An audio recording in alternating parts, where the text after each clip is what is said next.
আসসালামু আলাইকুম।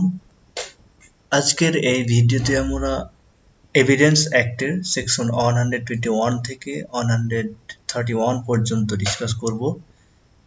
এই সেকশনগুলোতে প্রিভিলেজ কমিউনিকেশন নিয়ে ডিসকাস করা হয়েছে।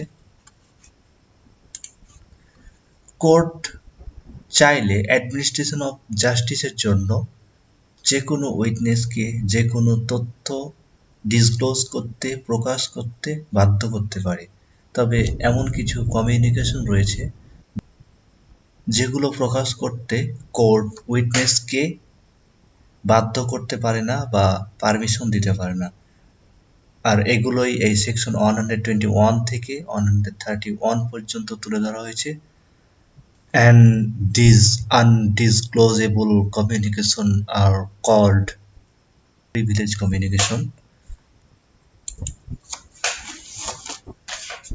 এর মধ্যে সেকশন 121, 122, 124, 125, 129, 130 and 131 এগুলোতে যে কমিউনিকেশনের কথা উল্লেখ রয়েছে, এই কমিউনিকেশনগুলো ডিসক্লোজ করতে সংশ্লিষ্ট ব্যক্তিকে কোর্ট কম্পেল বা বাধ্য করতে পারে না, কিন্তু তারা যদি চায় তাহলে তাদের এই রাইটটা ওয়েভ করে এটা ডিসক্লোজ করতে পারে। এটা তাদের ইচ্ছার উপর ডিপেন্ড করে, কিন্তু কোর্ট তাদের বাধ্য করবে না।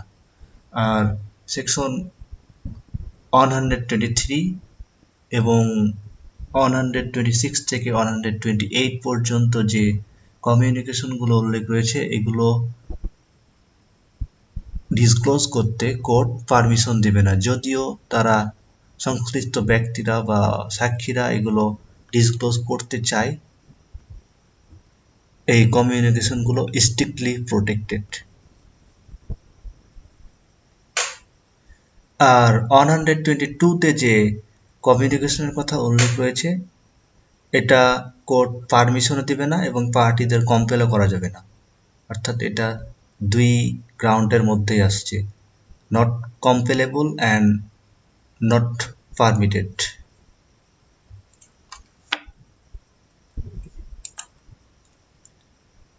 এই সেকশন 122-তে হাজবেন্ড এবং ওয়াইফের যে কমিউনিকেশন, এটার ব্যাপারে তুলে ধরা হয়েছে। Let's discuss these sections one by one. At first we see section 121.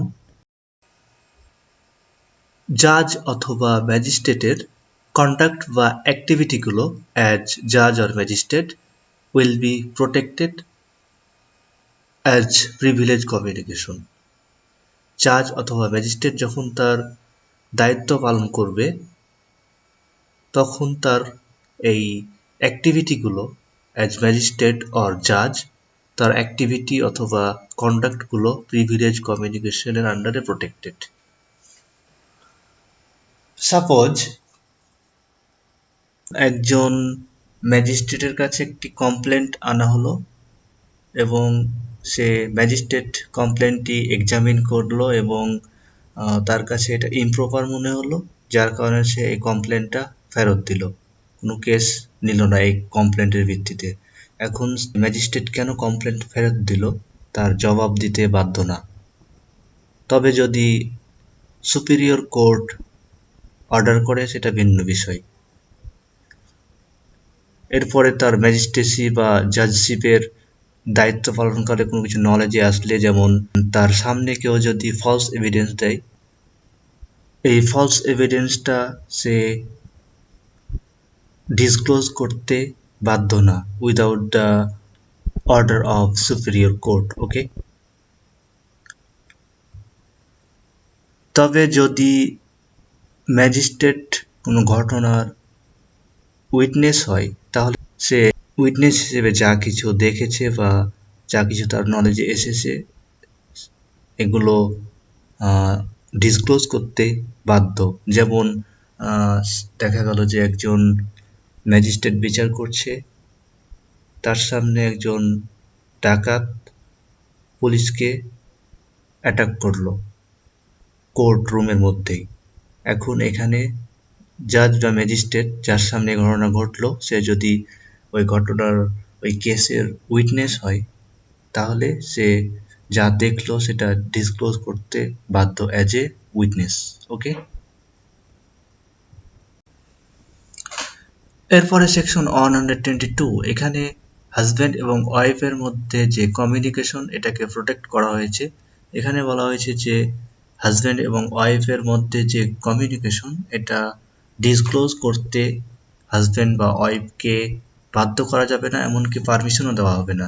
তবে যদি এমন হয় যে স্যুট বা কেস হাজব্যান্ড এবং ওয়াইফের মধ্যে চলমান, স্যুট বা কেসের পার্টি হচ্ছে হাজব্যান্ড এবং ওয়াইফ, তাহলে তাদের কমিউনিকেশন ডিসক্লোজ করা যেতে পারে। এরপরে সেকশন 123, এখানে বলা হয়েছে যে unpublished official record of state affair, এগুলো protected under the privilege communication.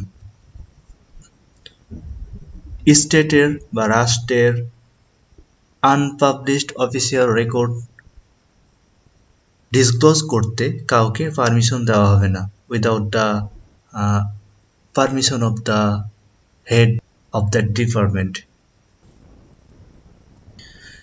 এরপরে সেকশন 124 এ বলা হয়েছে যে যখন কোনো পাবলিক অফিসার তার অফিসিয়াল কনফিডেন্সে কোনো কমিউনিকেশন অ্যাকোয়ার করে বা কোনো তথ্য সে জানতে পারে এবং এগুলো প্রকাশ করা যদি পাবলিক পলিসির এগেনস্টে যায়, পাবলিক ইন্টারেস্ট ভায়োলেট করে, তাহলে এগুলো প্রকাশ করতে, এই কমিউনিকেশনগুলো প্রকাশ করতে সে বাধ্য নয়।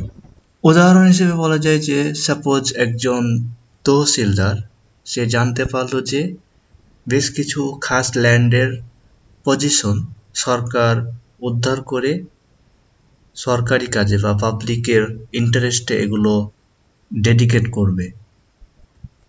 এখন এই তহসিলদার এই কমিউনিকেশনটা, এই অফিসিয়াল কনফিডেন্সে যে কমিউনিকেশনটা অর্জন করলো, অর্থাৎ এই পাবলিক প্রপার্টিগুলো, সরকারি প্রপার্টিগুলো, খাস ল্যান্ডগুলো অ্যাকোয়ার করার ব্যাপারে যে তথ্য পেল, এটা সে ডিসক্লোজ করতে কম্পেল না, কারণ এটা যদি ডিসক্লোজ করা হয় তাহলে পাবলিক ইন্টারেস্ট এফেক্টেড হবে। এটা ডিসক্লোজ করলে ওই খাস ল্যান্ডের পজিশনে যারা আছে তারা এই ল্যান্ডের উপরে যে প্রপার্টিগুলো রয়েছে, গাছপালা বা অন্যান্য প্রপার্টি, এগুলো তারা সেফ পজিশনে সরিয়ে নিতে পারে, যার ফলে পাবলিক ইন্টারেস্ট এফেক্ট হতে পারে।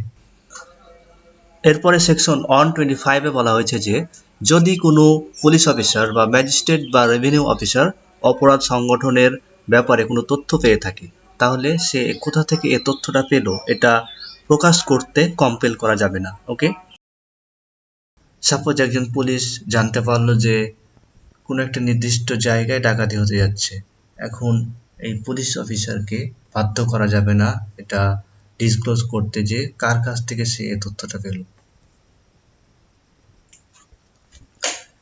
এরপরে সেকশন 126 এ বলা হয়েছে যে কোনো অ্যাডভোকেটকে তার ক্লায়েন্ট কি বলল, তার ক্লায়েন্ট এবং তার মধ্যে কি কমিউনিকেশন হলো, এটা ডিসক্লোজ করতে পারমিশন দেওয়া হবে না। তবে যদি তার ক্লায়েন্ট কনসেন্ট দেয় তার এই কমিউনিকেশনগুলো প্রকাশ করার ব্যাপারে, তাহলে সেটা ভিন্ন বিষয়। তবে ক্লায়েন্টের কোনো ইলিগাল অ্যাক্ট বা ফ্রডল্যান্ড অ্যাক্টকে এই সেকশন প্রোটেক্ট করবে না।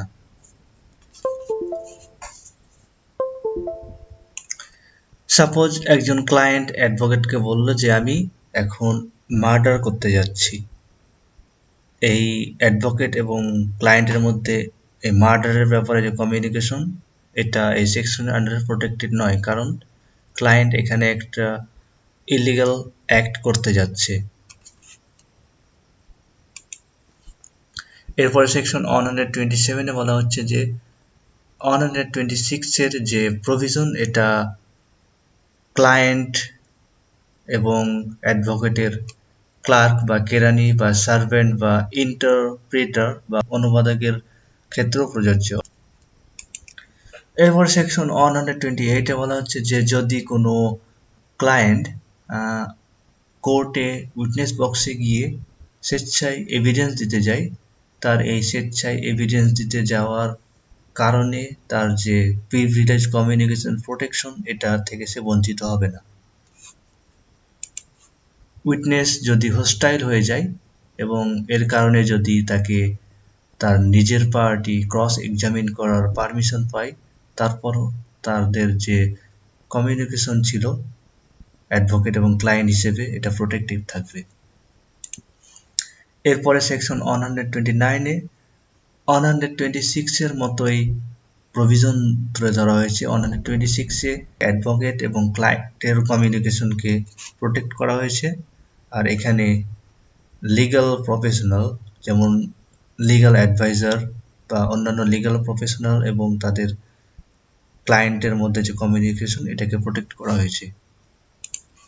এরপরে সেকশন 130 তে বলা হয়েছে যে যেসব উইটনেস কোনো সুটের পার্টি না, তাদেরকে তাদের ইন্টারেস্টের সাথে রিলেটেড টাইটেল বা অন্য কোনো ডকুমেন্ট কোর্টে হাজির করার জন্য কম্পেল করা যাবে না। কোনো উইটনেস যদি সংশ্লিষ্ট প্রপার্টিতে লিজি বা মর্গেজি হিসেবে ইন্টারেস্ট অ্যাকোয়ার করে থাকে এবং সে যদি ওই স্যুটের উইটনেস হয় এবং ওই স্যুটের পার্টি না হয়ে থাকে, তাহলে তার ওই মর্গেজ বা প্লিজের ব্যাপারে যে ডকুমেন্ট ডিড রয়েছে এগুলো সে কোর্টে হাজির করতে বাধ্য না। এরপরে সেকশন 131 এ সেকশন 130-র মতোই প্রভিশন উল্লেখ রয়েছে। সেকশন 130-তে যাদের কথা উল্লেখ রয়েছে এখানে ওই ব্যক্তিদেরই প্রতিনিধিদের কথা উল্লেখ করা হয়েছে। তাদের রিপ্রেজেন্টেটিভ বা এজেন্টকেও টাইটেল ডিড বা অন্যান্য ডকুমেন্ট কোর্টে ডিসক্লোজ করতে বাধ্য করা যাবে না। Thank you for watching. Please don't forget to subscribe. Thank you.